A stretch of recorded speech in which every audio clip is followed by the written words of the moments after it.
കൂട്ടുകാരെ, ഇന്ന് നമ്മൾ പറയുന്നത് 3ാം ക്ലാസ്സിലെ പരിസര പഠനത്തിലെ പുതിയ ഒരധ്യായത്തെക്കുറിച്ചാണ്.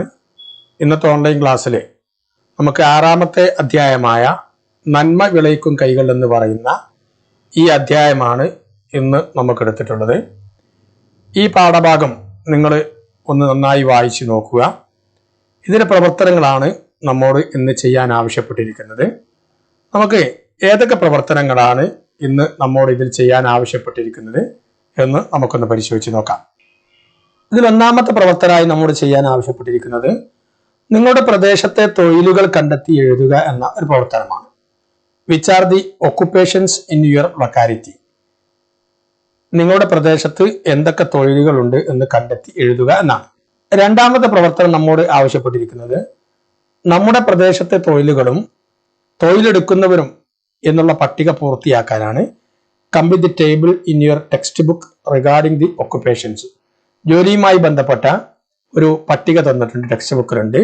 ആ വർക്ക് പൂർത്തിയാക്കാനാണ് നമ്മോട് ആവശ്യപ്പെട്ടിരിക്കുന്നത്. 3ാമത്തെ പ്രവർത്തനം തൊഴിലുകളും സ്ഥാപനങ്ങളും പട്ടിക പൂർത്തിയാക്കുക എന്നുള്ള പ്രവർത്തനമാണ്. അതും ഒരു ടേബിളായി തന്നിട്ടുണ്ട്. Complete the table occupations and institutions. തൊഴിലുകളും ആ സ്ഥാപനങ്ങളും പട്ടിക പൂർത്തിയാക്കുക എന്നുള്ള പ്രവർത്തനമാണ്. അടുത്ത പ്രവർത്തനം ഒരു ലഘു സർവേ നടത്തി നിങ്ങളുടെ പ്രദേശത്ത് കൂടുതൽ പേർ ഏർപ്പെട്ടിരിക്കുന്ന തൊഴിൽ ഏതെന്ന് കണ്ടെത്തുക എന്ന പ്രവർത്തനമാണ്. Find out the occupations and in which more people are engaged in your locality through A simple survey. ഒരു ചെറിയ സർവേ നടത്തിയിട്ട് നിങ്ങളുടെ പ്രദേശത്ത് ഏറ്റവും കൂടുതൽ ആളുകൾ ഏർപ്പെട്ടിരിക്കുന്ന തൊഴിൽ ഏതെന്ന് കണ്ടെത്തുക. ഇങ്ങനത്തെ 4 പ്രവർത്തനമാണ് നമ്മോട് ചെയ്യാൻ ആവശ്യപ്പെട്ടിരിക്കുന്നത്. നമുക്ക് ഇതിൽ ഓരോ പ്രവർത്തനങ്ങളായി പരിശോധിക്കാം. 1ാമത്തെ പ്രവർത്തനം നിങ്ങളുടെ പ്രദേശത്തെ തൊഴിലുകൾ കണ്ടെത്തി എഴുതുക എന്നുള്ള ഈ പ്രവർത്തനമാണ്. Which are the occupations in your locality എന്നുള്ള ഈ പ്രവർത്തനമാണ്. ആ പ്രവർത്തനം ചെയ്യുന്നതിന് വേണ്ടി നമ്മുടെ ടെക്സ്റ്റ് ബുക്കിൽ 78ാമത്തെ പേജിൽ ഇങ്ങനെ തന്നിട്ടുണ്ട്. നമ്മുടെ നാട്ടിലുള്ള ചില തൊഴിലുകൾ ശ്രദ്ധിക്കൂ. ഇവയിൽ ഏതൊക്കെയാണ് നിങ്ങളുടെ പ്രദേശത്തുള്ളതെന്ന് പരിസര പുസ്തകത്തിൽ എഴുതി ചേർക്കുക എന്നുള്ള ഈ പ്രവർത്തനമാണ്. നോക്കൂ, ഒരുപാട് തൊഴിലുകളെ കുറിച്ച് ഇവിടെ ഇങ്ങനെ കൊടുത്തിട്ടുണ്ട്. നിങ്ങൾ ഈ തൊഴിലുകൾ ഒക്കെ ഒന്ന് വായിച്ചു നോക്കുക. രോഗികളെ ചികിത്സിക്കല്, മൺപാത്രം നിർമ്മിക്കല്, കയർ നിർമ്മിക്കല്, കുട്ടാമുറം നെയ്ത്ത്, പലഹാരം നിർമ്മിക്കല്, അധ്യാപനം, കൃഷി, മരപ്പണി, ക്രമസമാധാന പാലനം, സ്വർണ്ണപ്പണി, വാഹനം ഓടിക്കല്, തുണി നെയ്ത്ത്, കെട്ടിടം നിർമ്മിക്കല്, ചെരുപ്പ് തുന്നല്, മത്സ്യബന്ധനം, റബ്ബർ ടാപ്പിംഗ്, ഫർണിച്ചർ നിർമ്മിക്കല്, പാറ പൊട്ടിക്കല്, തേയില നുള്ളല്, കേസ് വാദിക്കല്, മെഴുകുതിരി നിർമ്മിക്കല്, ഫോട്ടോ എടുക്കല്, പത്രവിതരണം, വാഹനം നന്നാക്കല്. ഇതൊക്കെ നമ്മുടെ നാടുകളിൽ നടക്കുന്ന പ്രവർത്തനങ്ങളാണ്. ഇതിൽ ചില പ്രവർത്തനങ്ങളൊക്കെ ചിത്രങ്ങൾ 2 ഭാഗത്തായി കൊടുത്തിട്ടുണ്ട്. എന്നാൽ എല്ലാ പ്രവർത്തനവും നമ്മുടെ പരിസരത്തുണ്ടാവുകയില്ല. നമുക്ക് നമ്മുടെ പരിസരത്തുള്ള പ്രവർത്തനങ്ങൾ, ജോലികൾ മാത്രം, നമ്മുടെ പരിസരത്ത് നമ്മൾ കാണുന്ന ജോലികൾ മാത്രം നമുക്ക് ഇവിടെ നിന്നെടുത്ത് നോട്ട് ബുക്കിലേക്ക് എഴുതാം. ഞാൻ എൻ്റെ പ്രദേശത്ത് കാണുന്ന ചില ജോലികൾ ഞാൻ ടിക്കിടുകയാണ്. ഇവിടെ നോക്കൂ, രോഗികളെ ചികിത്സിക്കുക എന്നുള്ള പ്രവർത്തനം എൻ്റെ നാട്ടിൽ ഉള്ള ഒരു പ്രവർത്തനമാണ്. ഹോസ്പിറ്റലുമായി ബന്ധപ്പെട്ടതാണ്. പലഹാരം നിർമ്മിക്കൽ, ബേക്കറി എൻ്റെ നാട്ടിലുണ്ട്, അതുണ്ട്. അധ്യാപനം എൻ്റെ നാട്ടിലുണ്ട്. കൃഷി എൻ്റെ നാട്ടിലുണ്ട്. മരപ്പണിയും എൻ്റെ നാട്ടിലുണ്ട്. ക്രമസമാധാന പാലനം പോലീസിന്റെ പണിയാണ്, അതും എൻ്റെ നാട്ടിലുണ്ട്. സ്വർണ്ണപ്പണിയും എൻ്റെ നാട്ടിലുണ്ട്. വാഹനം ഓടിക്കൽ എൻ്റെ നാട്ടിലുള്ളൊരു ജോലിയാണ്. തുണി നെയ്ത്തില്ല. കെട്ടിടം നിർമ്മിക്കൽ എൻ്റെ നാട്ടിലുള്ള ജോലിയാണ്. ചെരുപ്പ് തുന്നൽ എൻ്റെ നാട്ടിലുണ്ട്. മത്സ്യബന്ധനമല്ല, റബ്ബർ ടാപ്പിംഗ് എൻ്റെ നാട്ടിലുണ്ട്. ഫർണിച്ചറും എൻ്റെ നാട്ടിലുണ്ട്. പാറ പൊട്ടിക്കൽ എൻ്റെ നാട്ടിലില്ല. തേയില നുള്ളലും എൻ്റെ നാട്ടിലില്ല. കേസ് വാദിക്കൽ എൻ്റെ നാട്ടിലില്ല. മെഴുകുതിരി നിർമ്മിക്കലില്ല. ഫോട്ടോ എടുക്കൽ എൻ്റെ നാട്ടിലുണ്ട്. പത്രവിതരണം എൻ്റെ നാട്ടിലുണ്ട്. വാഹനം നന്നാക്കലുമുണ്ട്. നോക്കൂ, ഇത്രയും ജോലികൾ എൻ്റെ നാട്ടിലുള്ള ജോലികളായിട്ട് ഞാൻ ടിക്ക് ചെയ്തിരിക്കുന്നു. നിങ്ങൾക്ക് ഇത്തരത്തിലുള്ള നിങ്ങളുടെ നാട്ടിലുള്ള, ഇപ്പോൾ ഉദാഹരണത്തിന് കടപ്പുറം ഭാഗത്ത് അല്ലെങ്കിൽ പുഴയുടെ ഭാഗത്തൊക്കെ താമസിക്കുന്നവർക്ക് ചിലപ്പോൾ മത്സ്യബന്ധനം ഉണ്ടാകും. അതുപോലെ തന്നെ കോടതികൾ ഉള്ള ഭാഗത്ത് താമസിക്കുന്നവർ കേസ് വാദിക്കലുണ്ടാകും. അപ്പോൾ നിങ്ങൾ നിങ്ങളുടെ പ്രദേശത്ത് കാണുന്ന അല്ലെങ്കിൽ നിങ്ങൾക്ക് പരിചയമുള്ള നിങ്ങളുടെ നാട്ടിലുള്ള ജോലിയാണ് ഇതിൽ നിന്നെടുത്ത് നിങ്ങൾ എഴുതേണ്ടത്. അങ്ങനെ 1ാമത്തെ പ്രവർത്തനം നമുക്ക് അങ്ങനെ പൂർത്തിയാക്കാം. 2ാമത്തെ പ്രവർത്തനം എന്താ നമ്മൾ പറഞ്ഞിരിക്കുന്നത്? നമ്മുടെ പ്രദേശത്തെ തൊഴിലുകളും തൊഴിലെടുക്കുന്നവരും പട്ടിക പൂർത്തിയാക്കുക എന്നുള്ളതാണ്.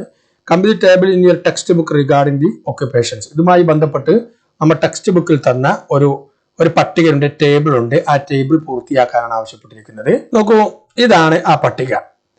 78ാമത്തെ പേജിൽ തന്നെ നമ്മൾ നേരത്തെ ജോലി ഏതൊക്കെ തൊഴിലുകളാണ് എന്നുള്ളതിന് മുകളിൽ കാണാം. ഈ തൊഴിൽ ചെയ്യുന്നയാൾ എന്നുള്ള 2 കോളം ഇവിടെ കൊടുത്തിട്ടുണ്ട്. അതിൽ വസ്ത്രം തയ്ക്കുന്നത് ആരാണ്? തയ്യൽക്കാരനാണ്. വസ്ത്രം തയ്ക്കുന്നത് ടൈലർ, തയ്യൽക്കാരനാണ്. ഇനി വാഹനങ്ങൾ ഓടിക്കുന്നത് ആരായിരിക്കും? ഡ്രൈവർ. അപ്പൊ നമുക്ക് ഇവിടെ ഡ്രൈവർ എന്നെഴുതണം. ഈ ഭാഗത്ത് നമ്മൾ ഡ്രൈവർ എന്നെഴുതുക. അതുപോലെ തന്നെ രോഗികളെ ചികിത്സിക്കുന്നത് ആരായിരിക്കും? രോഗികളെ ചികിത്സിക്കുന്നത് ഡോക്ടർ ആയിരിക്കും. നമുക്ക് ഡോക്ടർ എന്നെഴുതാം. ഡോക്ടർ ആണ് രോഗികളെ ചികിത്സിക്കുന്നത്. രോഗികളെ ശുശ്രൂഷിക്കുന്നത് നഴ്സാണ്. നഴ്സ് ഇവിടെ ഉണ്ട്. പെയിന്റ് അടിക്കുന്നത് ആരായിരിക്കും? പെയിന്റർ ആയിരിക്കും. അപ്പൊ നമുക്കിവിടെ പെയിന്റർ എന്നെഴുതാം. അതുപോലെ തന്നെ വാതിൽ ജനൽ ഉണ്ടാക്കുന്നത് ആരായിരിക്കും? ആശാരി അല്ലെങ്കിൽ മരപ്പണിക്കാരൻ. നമുക്ക് ആശാരി എന്നെഴുതിയാലും മതി. ആശാരിയാണ് ആ വർക്ക് ചെയ്യുക. മേൽവിലാസക്കാരന് കത്തുകൾ എത്തിക്കുന്ന ആരായിരിക്കും? പോസ്റ്റ്മാൻ ആയിരിക്കും അല്ലെ. അപ്പൊ നമുക്കിവിടെ പോസ്റ്റ്മാൻ എന്നെഴുതാം. പോസ്റ്റ്മാൻ. ഇനി അടുത്തത് കൃഷി ചെയ്യുന്നത് ആരായിരിക്കും? കൃഷിക്കാരനായിരിക്കും. നമുക്ക് ഈ കള്ളിയിൽ കൃഷിക്കാരൻ എന്ന് എഴുതാം. നോക്കൂ, ഇങ്ങനെയാണ് ഈ തൊഴിലുകളും തൊഴിൽ ചെയ്യുന്ന ആളും എന്നുള്ള ഈ പട്ടിക നമ്മോട് പൂർത്തിയാക്കാൻ 2ാമത്തെ പ്രവർത്തനമായി ആവശ്യപ്പെട്ടിരിക്കുന്നത്. 3ാമത്തെ പ്രവർത്തനം തൊഴിലുകളും സ്ഥാപനങ്ങളും പട്ടിക പൂർത്തിയാക്കുക എന്നാണ്. Complete table occupations and institutions ആണ്. ഒരു പട്ടിക നേരത്തെ ഓൺലൈൻ ക്ലാസ്സിൽ നമുക്ക് തന്നിട്ടുണ്ട്. ആ പട്ടിക ഞാൻ കാണിച്ചു തരാം. ഇതാണ് ഈ പട്ടിക. 1ാമത്തെ കള്ളിയിൽ തൊഴിലെടുക്കുന്ന ആൾ, എംപ്ലോയി എന്നാണ് ഇംഗ്ലീഷിൽ. തൊഴിലെടുക്കുന്ന ആൾക്ക് എംപ്ലോയി എന്നാണ് പറയുക. അടുത്ത കള്ളിയിൽ സ്ഥാപനത്തിന്റെ പേര്, നെയിം ഓഫ് ഇൻസ്റ്റിറ്റ്യൂഷൻ, ഏത് സ്ഥാപനത്തിലാണ് അയാൾ ജോലി ചെയ്യുക എന്നാണ് എഴുതേണ്ടത്. നോക്കൂ, ഇങ്ങനത്തെ ഒരു കള്ളി നിങ്ങളെ നോട്ട് ബുക്കിൽ നിങ്ങളും വരച്ചു ചേർക്കുക. എന്നിട്ട് 1ാമത്തെ എംപ്ലോയി, തൊഴിലെടുക്കുന്ന ആളുടെ പേര് അധ്യാപകൻ, ടീച്ചർ എന്നാണ് അധ്യാപകൻ ഇംഗ്ലീഷിൽ പറയുക. എവിടെയാണ് ആ സ്ഥാപനത്തിൽ, ഏത് സ്ഥാപനത്തിലാണ് അധ്യാപകൻ ജോലി ചെയ്യുന്നത്? വിദ്യാലയം അല്ലെങ്കിൽ സ്കൂളിലോ വിദ്യാലയം എന്ത് വേണമെങ്കിലും സ്കൂളിൽ എഴുതിയാലും മതി. അടുത്ത ഡോക്ടർ ഒരു എംപ്ലോയി ആണ്, ഒരു തൊഴിലെടുക്കുന്ന ആളാണ്. അവര് എവിടെയാണ് ജോലി ചെയ്യുന്നത്? സ്ഥാപനത്തിന്റെ പേര് ആശുപത്രി, ഹോസ്പിറ്റലാണ് അല്ലെ. അപ്പൊ ഹോസ്പിറ്റൽ. ഇനി നമുക്ക് ഇവിടെ 3 ജോലിയും കൂടി നമുക്ക് എഴുതി ചേർക്കേണ്ടതുണ്ട്. ഇനി നമുക്ക് അടുത്തതായിട്ട് വേണമെങ്കിൽ പോസ്റ്റ്മാൻ എന്ന് നമുക്ക് ഇവിടെ എഴുതാം. പോസ്റ്റ്മാൻ, ഇംഗ്ലീഷിലും പോസ്റ്റ്മാൻ എന്ന് എഴുതുക. പോസ്റ്റ്മാൻ ജോലി ചെയ്യുന്ന സ്ഥാപനത്തിന്റെ പേരെന്താണ്? പോസ്റ്റ് ഓഫീസ് എന്നാണ്. അടുത്തത് വേണമെങ്കിൽ നമുക്ക് ഒരു വാഹനം നന്നാക്കുന്നയാൾ, നേരത്തെ നമ്മുടെ നാട്ടിൽ പുറത്ത് കണ്ട ജോലിയെ കുറിച്ച് പറഞ്ഞിരുന്നല്ലോ. വാഹനം നന്നാക്കുന്നയാൾ, മെക്കാനിക് എന്ന് ഇംഗ്ലീഷിൽ എഴുതാം. എവിടെയാണ് അവർ ജോലി ചെയ്യുന്ന സ്ഥാപനത്തിന്റെ പേരെന്തായിരിക്കും? വർക്ക്ഷോപ്പ് ആയിരിക്കും അല്ലെ. വർക്ക്ഷോപ്പിലാണ് സാധാരണ വാഹനം നന്നാക്കുന്നയാൾ ജോലി. അപ്പൊ വർക്ക്ഷോപ്പ് എന്നീ ഭാഗത്ത് എഴുതാം. അടുത്തത് നമുക്ക് ഇവിടെ വേണമെങ്കിൽ വക്കീൽ, എന്താണ് പറയുക, കേസ് വാദിക്കുന്നയാള് അല്ലെ. കേസ് വാദിക്കുന്ന അഡ്വക്കേറ്റ്, വക്കീൽ എന്ന് എഴുതാം. അഡ്വക്കേറ്റ് എന്ന് ഇംഗ്ലീഷിൽ എഴുതാം. അവരെവിടെയായിരിക്കും ജോലി ചെയ്യുന്നത്? കോടതിയിലായിരിക്കും, അല്ലെങ്കിൽ കോർട്ട്, ഇംഗ്ലീഷിൽ കോർട്ട് എന്ന് എഴുതാം. ഇങ്ങനെ ജോലി ചെയ്യുന്ന ആളുകളുടെ പേര് ഇവിടെയും ആ സ്ഥാപനത്തിന്റെ പേര് ഇവിടെയും നമുക്ക് എഴുതി ചേർത്തുകൊണ്ട് നമുക്ക് ഈ വർക്കും പൂർത്തിയാക്കാം. ഇനി നമുക്ക് അടുത്ത വർക്ക് പരിശോധിക്കാം. 4ാമത്തെ വർക്ക് നമ്മോട് പറഞ്ഞിരിക്കുന്നത് ഈ ഒരു വർക്കാണ്. ഒരു ലഘു സർവേ നടത്തി നിങ്ങളുടെ പ്രദേശത്ത് കൂടുതൽ പേർ ഏർപ്പെട്ടിരിക്കുന്ന തൊഴിൽ ഏതെന്ന് കണ്ടെത്തുക. Find out the occupation in which more people are engaged in your locality through A simple survey എന്നാണ് ആവശ്യപ്പെട്ടിരിക്കുന്നത്. ഇത് നമുക്ക് ടെക്സ്റ്റ് ബുക്കിൽ തന്നെ ഈ പ്രവർത്തനം ചെയ്യാൻ തന്നിട്ടുണ്ട്. നമുക്ക് ടെക്സ്റ്റ് ബുക്ക് നോക്കാം. ഇതാണ് ആ പട്ടികയുടെ മാതൃക. തൊഴിൽ സർവേ, ഒരു സർവേ നടത്താനാണ് നമ്മോട് ആവശ്യപ്പെട്ടിരിക്കുന്നത്. അതുമായി ബന്ധപ്പെട്ട പട്ടികയാണ്. നോക്കൂ, നിങ്ങളുടെ വീടിന് ചുറ്റുപാടുള്ള ആളുകൾ കൂടുതലും പേര് ഏത് തൊഴിലിലാണ് ഏർപ്പെട്ടിട്ടുള്ളത് ഒരു ലഘു സർവേയിലൂടെ നമുക്ക് കണ്ടെത്താം. നിങ്ങളുടെ വീട് ഉൾപ്പെടെ 5 വീടുകളെ സംബന്ധിച്ച വിവരങ്ങൾ ഉൾക്കൊള്ളിച്ച് പട്ടിക പൂർത്തിയാക്കുക എന്നാണ് പറഞ്ഞിരിക്കുന്നത്. നോക്കൂ, 5 വീടിന്റെ പട്ടിക പൂർത്തിയാക്കുന്നതിന് വേണ്ടി 84ാമത്തെ പേജിൽ നമുക്കൊരു പട്ടിക തന്നിട്ടുണ്ട്. ഇവിടെ ഒരു ഭാഗത്ത് ആദ്യത്തെ കള്ളിയിൽ നമ്പർ 5 വീടിന്റെ നമ്പറാണ് ഇവിടെ കൊടുത്തിരിക്കുന്നത്. ഇതിൽ 1ാമത്തെ ഒരു വീട്ടുപേര്, ഉദാഹരണത്തിന് ഞാൻ വീട്ടുപേര് പറമ്പിൽ എന്ന് എഴുതുകയാണ്. വെറുതെ പറമ്പിൽ എന്ന് എഴുതുക. നിങ്ങൾക്ക് ഇഷ്ടമുള്ള പേര് എഴുതാം. ഞാനിവിടെ എഴുതുന്നത് പറമ്പിൽ എന്നാണെന്ന് മാത്രം. പറമ്പിൽ എന്ന് എഴുതി. ഇനി തൊഴിലെടുക്കുന്നവരുടെ പേര് എന്നാണ് അടുത്ത കള്ളിയിലുള്ളത്. തൊഴിലെടുക്കുന്നവരുടെ പേര് നമുക്ക് 3 പേരുടെ പേര് ഇവിടെ എഴുതാം. ഇപ്പം ഉദാഹരണം മുഹമ്മദ്, ഒരു ഉദാഹരണം മുഹമ്മദ്. ആ വീട്ടിലുള്ളവരുടെ പേരാണ്.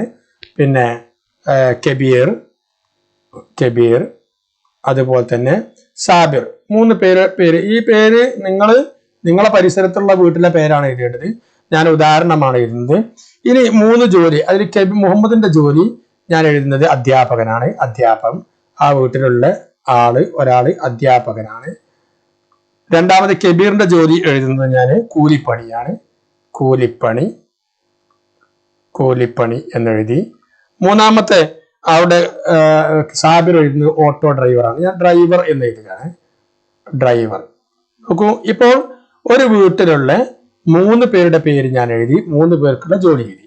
ഇനി രണ്ടാമത്തെ വീട് നിങ്ങൾ ആ വീടിന്റെ പേര് ഇവിടെ എഴുതുക. ചിലപ്പോൾ 1, 2 പേര്, 4 പേരുണ്ടെങ്കിൽ 4 പേരുടെ പേര് എഴുതുക.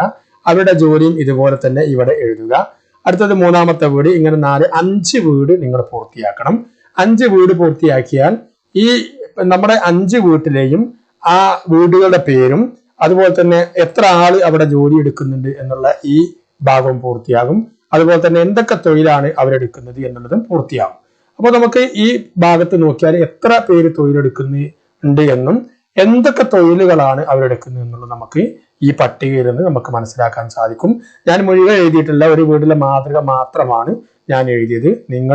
നിങ്ങളുടെ പുറത്തിറങ്ങാതെ നിങ്ങളുടെ വീട്ടുകാരോടോ അച്ഛനമ്മമാരോടോ ഒക്കെ ചോദിച്ചുകൊണ്ട് നിങ്ങൾ ഈ സമയത്ത് പുറത്തിറങ്ങേണ്ടതില്ല.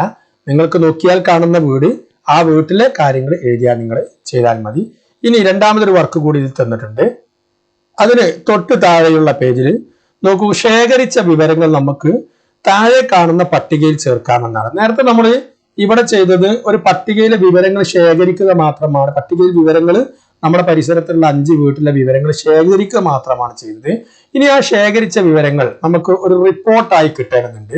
നമ്മുടെ പരിസരത്തുള്ള ഈ 5 വീടുകളിലും ആകെ എത്ര ജോലിക്കാരുണ്ട് എന്നും എന്തൊക്കെ ജോലിയാണ് അവരെടുക്കുന്നത് എന്നും നമുക്ക് അറിയേണ്ടതുണ്ട്. അതിനുവേണ്ടി നമുക്ക് ഇങ്ങനെ തന്നെ ആദ്യത്തെ കള്ളിയിൽ തൊഴിലാളികളുടെ പേര് എഴുതുക. ഉദാഹരണത്തിന് തൊഴിലാളികളുടെ പേര് നേരത്തെ നമ്മൾ മുകളിൽ എഴുതി. ഇപ്പോൾ ഉദാഹരണം അധ്യാപകൻ, കൂലിപ്പണി, സാധാരണ നടക്കുന്ന ഒരു ജോലിയാണല്ലോ കൂലിപ്പണി. അപ്പൊ നമുക്ക് ഇവിടെ ഈ കള്ളിയിൽ കൂലിപ്പണി എന്ന് നമുക്ക് ഇവിടെ എഴുതാം. ഒന്നാമത്തെ കള്ളിയിൽ തൊഴിലുകളുടെ പേര് കൂലിപ്പണി എന്നെഴുതാം. ഇനി രണ്ടാമത് ഡ്രൈവർ, നടക്കുന്ന ഒരു ജോലിയായിരിക്കും ഡ്രൈവർ. മൂന്നാമത് അധ്യാപകൻ. നാലാമത്തെ ഒരു ജോലി നമുക്ക് എന്താ എഴുതാൻ കഴിയാം? അതുപോലെ തന്നെ നമുക്ക് വേണമെങ്കിൽ വീട്ടുജോലി എന്ന് എഴുതാം. സാധാരണ സ്ത്രീകളൊക്കെ ചെയ്യുന്ന ഒരു ജോലിയാണ് വീട്ടുജോലി. ഇങ്ങനെ നമ്മൾ 4, 5 വീടിനനുസരിച്ചുള്ള ജോലികളുടെ പേര് എത്രയാണോ തൊഴിലുകളുള്ളത് ആ പട്ടികയിൽ നോക്കി അതിനനുസരിച്ച് തൊഴിലുകളുടെ പേരോടെ എഴുതുക. എന്നിട്ട് ഒന്നാമത്തെ വീട്ടിൽ കൂലിപ്പണിക്ക് എത്ര പേരുണ്ട് എന്ന് നോക്കാം. ഉദാഹരണത്തിന് ഒന്നാമത്തെ വീട്ടിൽ കൂലിപ്പണി ഒരാൾ മാത്രമേ ഉള്ളൂ, അല്ലെ? അപ്പൊ നമ്മൾ ഒന്നാമത്തെ ഇവിടെ 1 എന്ന് നമുക്ക് ഇവിടെ 1 എന്ന് എഴുതാം. എന്നാൽ രണ്ടാമത്തെ വീട്ടിൽ ചിലപ്പോൾ 2 പേര് കൂലിപ്പണിക്ക് ഉണ്ടാകും. മൂന്നാമത്തെ വീട്ടിൽ ചിലപ്പോൾ ആരും ഉണ്ടാകുകയില്ല, പൂജ ചെയ്താൽ. നാലാമത്തെ വീട്ടിൽ ചിലപ്പോൾ 2 പേരായിരിക്കും, ആ 2 പേരും കൂലിപ്പണിക്കാരായിരിക്കും. അഞ്ചാമത്തെ വീട്ടിൽ ചിലപ്പം 4 പേരുണ്ടാകും, 4 പേരും കൂലിപ്പണിക്കാരായിരിക്കും. അപ്പൊ നോക്കൂ, തൊഴിൽ എടുക്കുന്നവരുടെ എണ്ണം വീട് 1 ഒരാള്, വീട് 2 2 വീട് 3 ആരും ഇല്ല, വീട് 4 2 പേരുണ്ട്, വീട് 5 4 പേര് ഈ തൊഴിൽ കൂലിപ്പണി എടുക്കുന്നവരുണ്ട്. എന്നിട്ട് നമ്മൾ ആകെ എണ്ണം ഇവിടെ എഴുതണം. 1 2 3 3 2 5 5 4 9. അപ്പൊ നമ്മൾ ആകെ എണ്ണം എന്നുള്ളത് 9 എന്ന് എഴുതാം. ഇനി അതുപോലെ തന്നെ ഡ്രൈവർ ചിലപ്പോൾ ഒന്നാമത്തെ വീട്ടിൽ ആരും ഉണ്ടാവുകയില്ല, രണ്ടാമത്തെ വീട്ടിൽ ചിലപ്പോൾ ഒരാളുണ്ടാകും, മൂന്നാമത്തെ വീട്ടിൽ ആരും ഉണ്ടാവുകയില്ല, നാലാമത്തെ വീട്ടിൽ ചിലപ്പം 2 പേരുണ്ടാകും, അഞ്ചാമത്തെ വീട്ടിൽ ചിലപ്പോൾ ആരും ഉണ്ടാവുകയില്ല. അത് കൂട്ടിയിട്ട് ഇവിടെ എഴുതുക. അധ്യാപകർ ചിലപ്പം 1 2 3 വീട്ടിൽ ആരും, ഒന്നാമത്തെ വീട്ടിൽ ഒരാളുണ്ട്, 2 3 വീട്ടിൽ ആളുണ്ടാവുകയില്ല, നാലാമത്തെ വീട്ടിൽ ചിലപ്പോൾ 2 പേര് അധ്യാപകരായിരിക്കും, വീട് 5 1 ഉണ്ടാവുകയില്ല. അപ്പം ആകെ 3 പേര് നമുക്ക് ഇവിടെ എഴുതാം. വീട്ടു ജോലിക്കാര് ആരില്ലെങ്കിൽ ആരും ഇല്ല എന്ന് എഴുതാം. ഇങ്ങനെ നമുക്ക് എന്ത് ചെയ്യാം? നമുക്ക് ഓരോ വീട്ടിലെയും ഏതൊക്കെ ജോലിക്കാരാണ് ഉള്ളത് എന്ന് നമ്മൾ ആ പട്ടിക നോക്കിയതിനു ശേഷം കല്ലി വരച്ച് നിങ്ങൾ നോട്ട് ബുക്കിൽ എഴുതിയതിനു ശേഷം ആകെ എണ്ണം കണ്ടെത്തുന്ന ഒരു വർക്കാണ് നിങ്ങൾ ചെയ്തിരിക്കുന്നത്. എന്നിട്ട് സർവേയിൽ നിങ്ങളുടെ പ്രദേശത്തുള്ളവർ ഏർപ്പെടുന്ന വിവിധ തൊഴിലുകൾ കണ്ടെത്തിയല്ലോ, കൂടുതൽ പേർ ഏർപ്പെട്ടിരിക്കുന്ന തൊഴിൽ ഏതാണെന്ന് പട്ടികയിൽ നിന്ന് കണ്ടെത്താമല്ലോ. അങ്ങനെ വിവിധ തൊഴിലുകൾ ഈ ഭാഗം നിങ്ങൾ വായിച്ചു നോക്കുക. വിവിധ തൊഴിലേർപ്പെടുന്നവർ നമ്മുടെ ഒക്കെ പ്രദേശത്തുണ്ട്. പ്രദേശങ്ങളുടെ പ്രത്യേകതക്കനുസരിച്ച് ചില തൊഴിലുകൾ കൂടുതലായി കാണാൻ കഴിയും. ഇത് തന്നെയാണ് ശരി. ഉദാഹരണത്തിന് തീരപ്രദേശത്ത് താമസിക്കുന്നവർ കൂടുതൽ പേര് മീൻപിടുത്തവുമായി ബന്ധപ്പെട്ട തൊഴിലുകളിൽ ഏർപ്പെടുന്നവരായിരിക്കും. വിവിധ തൊഴിൽ എടുക്കുന്നവരുടെ സഹായം നമുക്ക് കൂടിയെത്തിയിരുന്നു. അതായത് ഓരോ പ്രദേശത്തിന് നല്ല വിദ്യാഭ്യാസമുള്ള ഒരു പ്രദേശത്താണെങ്കിൽ അധ്യാപകരോ അല്ലെങ്കിൽ ഓഫീസ് ജീവനക്കാരോ അല്ലെങ്കിൽ വക്കീൽമാരോ ഡോക്ടർമാരായിരിക്കും കൂടുതൽ ഉണ്ടാകുക. അതേസമയത്ത് വിദ്യാഭ്യാസം കുറഞ്ഞ സ്ഥലങ്ങളിലാണെങ്കിൽ ചിലപ്പം തൊഴിലെടുക്കുന്ന കൂലിപ്പണിക്കാരായിരിക്കും കൂടുതൽ ഉണ്ടാകുക. അതുപോലെ തന്നെ കടൽ പ്രദേശത്തോ പുഴയുടെ പ്രദേശത്തൊക്കെ ആണെങ്കിൽ മത്സ്യബന്ധനത്തിൽ ഏർപ്പെട്ടവരായിരിക്കും. ഇതൊക്കെ നമുക്ക് മനസ്സിലാക്കാൻ കഴിയുക ഇത്തരത്തിലുള്ള സർവേ ഫോറം നമ്മൾ പൂരിപ്പിച്ച് പൂർത്തിയാക്കുമ്പോഴാണ്. ഇത്തരത്തിലുള്ള 4 പ്രവർത്തനങ്ങളാണ് കൂട്ടുകാർ ഇന്നത്തെ ക്ലാസ്സിൽ നമ്മോട് ആവശ്യപ്പെട്ടിരിക്കുന്നത്. 4 പ്രവർത്തനങ്ങൾ നമ്മൾ ചെയ്തു. വളരെ സ്പീഡിലാണ് ഈ കാര്യങ്ങൾ പറഞ്ഞത്, പൂർത്തിയാക്കി എഴുതിയിട്ടില്ല. നിങ്ങൾ ഈ വർക്കുകളൊക്കെ പൂർത്തിയാക്കി നിങ്ങൾ തന്നെ പൂർത്തിയാക്കണം. ഒരു സൂചന മാത്രമാണ് നൽകിയത്. കൂട്ടുകാർക്ക് നിങ്ങൾക്ക് ഈ അറിവ് ഇഷ്ടപ്പെട്ടെങ്കിൽ നിങ്ങൾ ഈ ചാനൽ സബ്സ്ക്രൈബ് ചെയ്യണം. നിങ്ങളുടെ കൂട്ടുകാർക്ക് വേണ്ടി എൻ്റെ ഈ ചാനൽ പരിചയപ്പെടുത്തി കൊടുക്കണം, ഷെയർ ചെയ്ത് നൽകണം. ഇത്തരത്തിലുള്ള പുതിയ പുതിയ അറിവുകളുമായി നമുക്ക് വീണ്ടും കാണാം.